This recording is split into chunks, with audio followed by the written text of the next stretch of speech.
அகில பாரத இந்து மகாசபாவுடைய சார்பிலே அதனுடைய கிழக்கு மாவட்ட தலைவர் எஸ் ராஜன் அவர்கள் இன்றைக்கு கன்னியாகுமரி சட்டமன்ற தொகுதிக்கு வேட்பாளராக நம்ம வேட்புமனு தாக்கல் செய்திருக்கிறோம். கன்னியாகுமரி என்பது ரொம்ப நம்முடைய முக்கியமான பகுதி, நம்முடைய பாரதத்தினுடைய அடிப்பகுதி. இந்த கன்னியாகுமரி பகுதியில் நீங்கள் பார்த்தீங்கன்னா கன்னியாகுமரி பஸ் ஸ்டாண்டு, அந்த பஸ் ஸ்டாண்டு ஒரு தடவை மக்கள் பார்த்தாலே இந்த நாட்டினுடைய ஆட்சியினுடைய அவலம் தெரியும். அது பஸ் ஸ்டாண்ட் இல்லை, அது ஒரு ரொம்ப கல்லும் மண்ணும் மாட்டு ரொம்ப சேரும் சகதி மாட்டு கிடக்கிறது.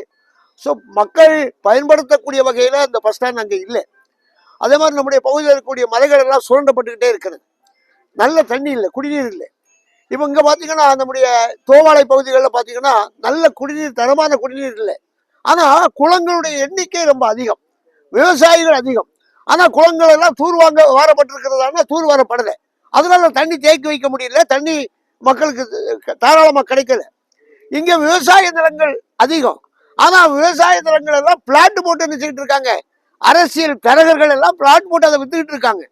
அப்படிப்பட்ட ஒரு சூழ்நிலையெல்லாம் மாறி நல்ல தரமான குடிநீர், நல்ல நம்முடைய விளைநிலங்கள் எல்லாம் பாதுகாக்கக்கூடிய அந்த ஒரு சூழ்நிலையை உருவாக்குவதற்கான அகில பாரத இந்து மகாசபா களம் காண்கிறது. இப்போ இந்த பகுதிகளை பார்த்தீங்கன்னா பூ மார்க்கெட்லாம் இருக்குது. இந்த பூ மார்க்கெட்டை மையமாக வச்சு உலக அளவில் நம்மளுடைய தோவாளையினுடைய பூ வந்து ரொம்ப ஃபேமஸ் ஆனது. அந்த மார்க்கெட்டினுடைய தன்மையோ அந்த பூவினுடைய தன்மையோ மக்களுக்கு பெரிதும் பயன்படுகிறதா, அந்த மக்களுக்கு அந்த மார்க்கெட் பயன்படுகிறதானா அப்படி சரியா பயன்படலை. அதை ஒரு பெருமை மிக்க, ஒரு வளமான, வலிமையான, மக்களுக்கு பயன்படக்கூடிய வகையில ஒரு ஒரு பூ மார்க்கெட்டை கொண்டு வரணும், மக்களுடைய வாழ்வாதாரத்தை பெருக்கணும் அப்படிங்கிற சிந்தனை அகில பாரத இந்து மகாசபா இருக்கிறது. கடல்ல இருக்கக்கூடிய மீனவர்களுக்கெல்லாம் மீன் பிடிக்கலைன்னா அவங்களுக்கு என்ன செய்யறாங்க, மானியம் கொடுக்கிறது அரசாங்கம். அந்த கரையோரத்தில் இருக்கக்கூடிய மக்கள் எல்லாம் தொழில் இல்லாமல் இருந்தா, மழையில வேலை இல்லாமல் இருந்தா அவர்களுக்கு எந்தவித சலுகைகளும் அரசாங்கம் கொடுக்கறது இல்லை. அதெல்லாம் கொடுக்கக்கூடிய ஒரு சூழ்நிலை. இங்கே டாஸ்மார்க் இங்க வந்து மலிவா இருக்கு, போதை பொருட்கள் ரொம்ப அதிகமா இருக்கு. 82 வயது மூதாட்டி 9ஆம் கிளாஸ் படிக்கக்கூடிய 6 பேர் கற்பழிக்கிறாங்க. ஒரு கேவலமான அலங்கோலமான ஆட்சி இங்க நடந்துட்டு இருக்கிறது.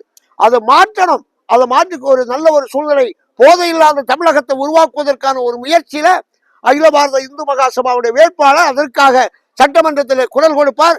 இந்த பகுதியில் இருக்கக்கூடிய மக்கள் பாதுகாப்பாக வாழ்வதற்கு ஒரு சூழ்நிலையை உருவாக்குவார். அகில பாரத இந்து மகாசபாவுக்கு வேற எந்த கட்சி ஏதாவது ஆதரவு? அகில பாரத இந்து மகாசபாவுக்கு ஆதரவாக அந்த சசிகலா அம்மையாருடைய கட்சி நமக்கு ஆதரவு இருக்கிறது. அதே மாதிரி பார்வர்டு பிளாக், அகில இந்திய பார்வர்டு பிளாக் கட்சியினுடைய ஆதரவு இருக்கிறது. அகில உலக ஐயாவளி பேரவை ஆதரவு இருக்கிறது. சிவசேனா கட்சியினுடைய ஆதரவு இருக்கிறது. இந்து இயக்கங்கள் 22 இந்து இயக்கங்கள் சேர்ந்து இந்து பரிவார் அதனுடைய ஆதரவு அகில பாரத இந்து மகாசபாவுக்கு இருக்கிறது. கிட்டத்தட்ட 42 தொகுதிகளில் இந்து மகாசபாவும் கிட்ட 30-40 தொகுதிகளில் அதனுடைய ஆதரவு கட்சிகளும் என்ன செய்யுது போட்டியிடும். பிரச்சாரத்துக்கு சிவசேனாவினுடைய நம்முடைய உத்தவ் தாக்கரேயுடைய பையன் ஆதித்யா அவரை கூப்பிடுறதுக்கான ஒரு முயற்சி நடந்துகிட்டு இருக்கிறது. ராஜ் தாக்கரேயை கூப்பிடுறதுக்கான ஒரு முயற்சி நடந்துகிட்டு இருக்கிறது. அகில பாரத இந்து மகாசபாவுடைய தேசிய தலைவர் சுவாமி சக்கரபாணிஜி இங்க வருகை தர உள்ளார்.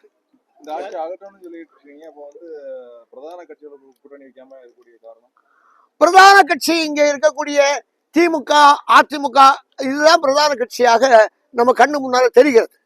ஆனா பிரதான கட்சி இல்லை, பலவீனமான கட்சியாக தெரிகிறது. இப்போ நீங்க பாத்தீங்கன்னா நம்ம ஸ்டாலின் சொல்லக்கூடிய அதே தவறு தான் இவங்களும் சொல்றாங்க. சுப்ரீம் கோர்ட் உத்தரவு போட்டதனுடைய அடிப்படையில் தான் நீட் தேர்வு நடக்கிறது. ஆனா நீட் தேர்வை ரத்து பண்ணுவேன்னு சொல்லி ஸ்டாலின் சொல்றார். கோர்ட் உத்தரவை மீற முடியுமா? சுப்ரீம் கோர்ட் உத்தரவை மீறக்கூடிய அளவுல சக்தி திமுகவுக்கு இருக்கிறதா? இல்லை. அதிமுகவுடைய எடப்பாடி அதைத்தான் செய்யறாரு. பட்டியலின மக்களுக்கெல்லாம், பட்டியலின மக்களுடைய சலுகை, இந்து, சீக்கியர், நம்முடைய பௌத்தர்கள், இந்த 3 பேருக்கு தான் பட்டியலின மக்களுடைய சலுகைகள் உண்டு. கிறிஸ்தவர்களோ இஸ்லாமியர்களோ மதம் மாறிவிட்டா அவங்களுக்கு அந்த சலுகை கிடையாது. இது ஆந்திர ஹைகோர்ட் சொல்லி இருக்கிறது, சுப்ரீம் கோர்ட் சொல்லி இருக்கிறது. ஆனா அந்த சுப்ரீம் கோர்ட் தீர்ப்புகளை மீறி எடப்பாடி சொல்றார், நாங்கள் ஆட்சிக்கு வந்தால் உங்களுக்கு பட்டியலினத்தில் மதமாறினவங்களுக்கு எல்லாம் சலுகை கொடுப்பேன். இது எவ்வளவு கடைந்தெடுத்த முட்டாள்தனம்! இது மதமாற்றுவதற்கான ஒரு முயற்சி. இது அரசியலமைப்பு சட்டத்தையே மாற்றி எழுதக்கூடிய அதிகாரத்தை எடப்பாடி யாரு கொடுத்தாங்க? அதெல்லாம் அவங்க யாரும் கேட்கல. நம்முடைய மண்டைக்காட்டில் நீங்க பாத்தீங்கன்னா கடல்ல போய் புனித நீர் எடுக்க முடியல. புனித நீர் எடுக்கணும்னா அவன் இங்க வராதேங்கிறான், இங்க வரக்கூடாது. கோயிலுக்கு புனித நீர் எடுக்குவதற்கு அனுமதி இல்லை. கடல்ல குளிக்கணும்னா என்னை வந்து தொட்டி கட்டி வச்சு அங்க ட்ரம்ல ஊத்துவான், ட்ரம்ல கையும் காலையும் கழுவிட்டு வாருங்கன்னு சொல்லுவான்.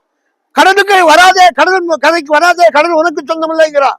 ஆனால் கடல் மத்திய அரசுக்கு சொந்தம்.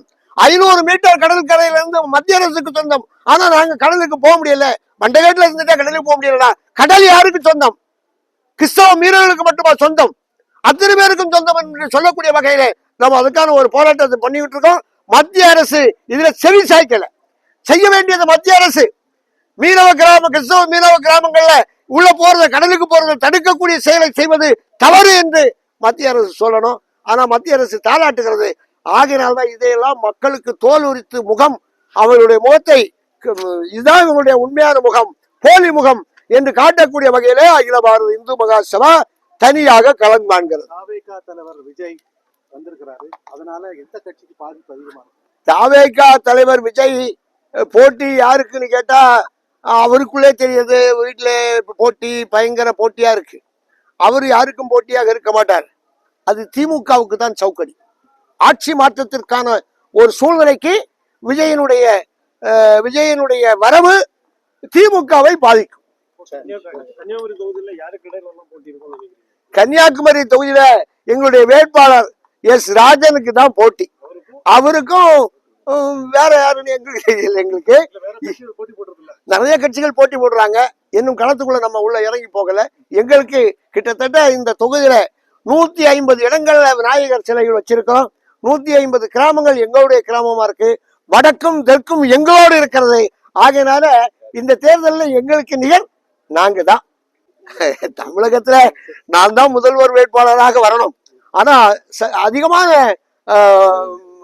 நம்முடைய தேர்வு நடந்தா சசிகலா அம்மையார் முதல்வராக வருவாங்க. போதுமா?